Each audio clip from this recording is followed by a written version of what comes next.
I need to say something, and I need you to actually listen. Not the way you half listen while you're scrolling. Really listen, because what I'm about to tell you, I learned it too late. And you still have time. My name is George. I'm 96 years old. And I spent 60 years of my life being strong. 60 years. That sounds like something to be proud of, doesn't it? Strong man, disciplined, never complains, never shows weakness, never asks for help. I thought it was my greatest quality.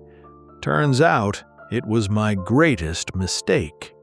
I joined the military at 19, a skinny kid from a small town. Didn't have much, but I had something. I was tough. I could take whatever they threw at me and not flinch. My commanding officer pulled me aside once. I was maybe 22, and he said, "George, the men who last in this life are the ones who don't need anything from anyone." And I believed him. I believed him for the next 60 years. I did 3 tours, came home, got married to a woman named Margaret, had 2 boys, and I ran my family the same way I ran my unit. Structure, discipline, silence. I thought that was love. I thought providing, protecting, keeping order. I thought that was being a good father. I thought that was being a good husband. I was wrong. My older son, Thomas, he stopped calling when he was around 35. I didn't understand it at first. I was angry, honestly. After everything I gave that boy, I gave him a roof, food, a good education. I showed up to things, his games, his graduation. I was there, or at least I thought I was there. But there's a difference between being in the room and actually being present. I was in the room, but I was never present. My mind was always somewhere else, on the next problem, the next responsibility, the next thing that needed to be handled. Thomas once tried to tell me something. He was maybe 14, something that was hurting him at school. And I looked at him and said, "Toughen up. Nobody's going to feel sorry for you out there." End of conversation. I thought I was teaching him something important. I was just shutting a door that took 20 years to reopen. And some doors, George, some doors don't reopen at all. The military teaches you to suppress. Feel something? Push it down, move on. Scared? Push it down, move on. Grieving? Push it down, move on. I lost men I cared about, close friends, people I ate with, trained with, trusted with my life, and I never once sat with that grief, not once. I just kept moving, because stopping felt like weakness, and weakness, I had been taught, was the most dangerous thing a man could be.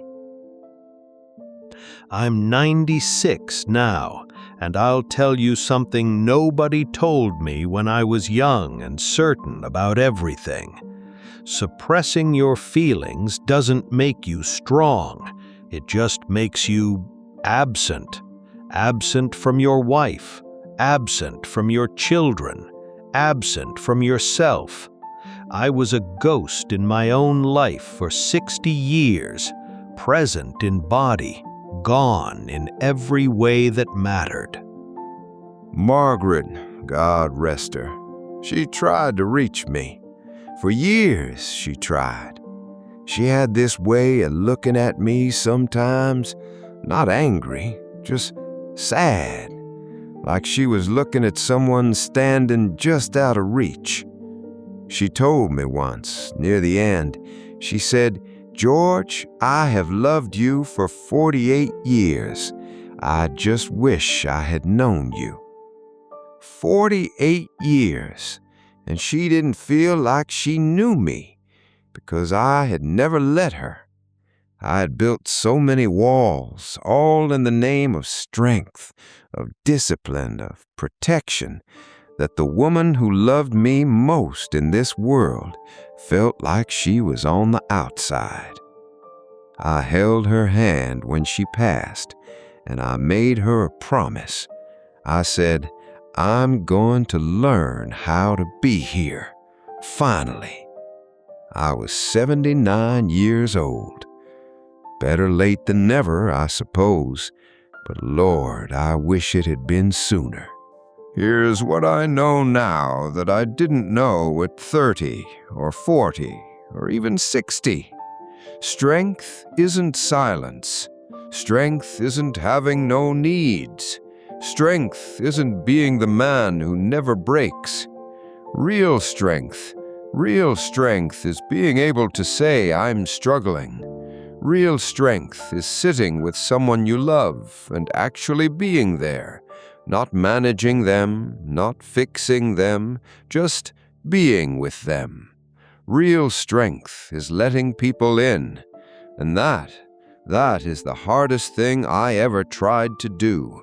Harder than anything the military put me through. Harder than anything. I have a friend, Walter. He's 88. Spent his whole life the same way I did. Closed off, controlled. Still is. Sits alone most days. Won't ask his kids for help. Won't admit he's lonely. "I'm fine," he says. Always, "I'm fine." He's not fine. He's lonely and proud and running out of time, and he still won't put the walls down. And I look at him and I think, that was me. That was me for 6 decades. Then I think about my younger son, Daniel. We started talking again, really talking, about 10 years ago. He calls me every Sunday now, every Sunday, and we talk about everything. His kids, his fears, things that are hard. I listen now, actually listen. Don't try to fix it. Don't tell him to toughen up. Just listen. Those Sunday calls, they're the best part of my week. At 96 years old, the best part of my week is a phone call with my son. And I almost never had it.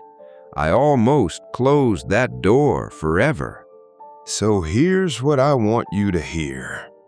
Whatever version of be strong you were taught, whatever voice in your head tells you that needing people is weak, that showing emotion is embarrassing, that asking for help means you failed, that voice is lying to you. It lied to me for 60 years, and the price I paid was intimacy, connection, presence.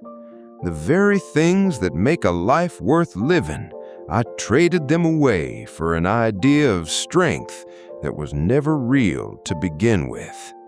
You don't have to do that. You don't have to wait until you're 79 holding your wife's hand to finally decide to show up. Show up now. Call the person. Say the thing. Let someone in. I'm 96 years old. I've buried friends. I've buried my wife. I've made more mistakes than I can count. But the one thing I know, the one thing I am absolutely certain of, is that no achievement, no discipline, no amount of control will ever feel as good as being truly known by another person. Let someone know you while you still can. If this reached you, if any part of this felt familiar, share it with someone who's been wearing armor for too long. And tell me in the comments, what have you been holding back? What would change if you just let someone in? I'll read every one.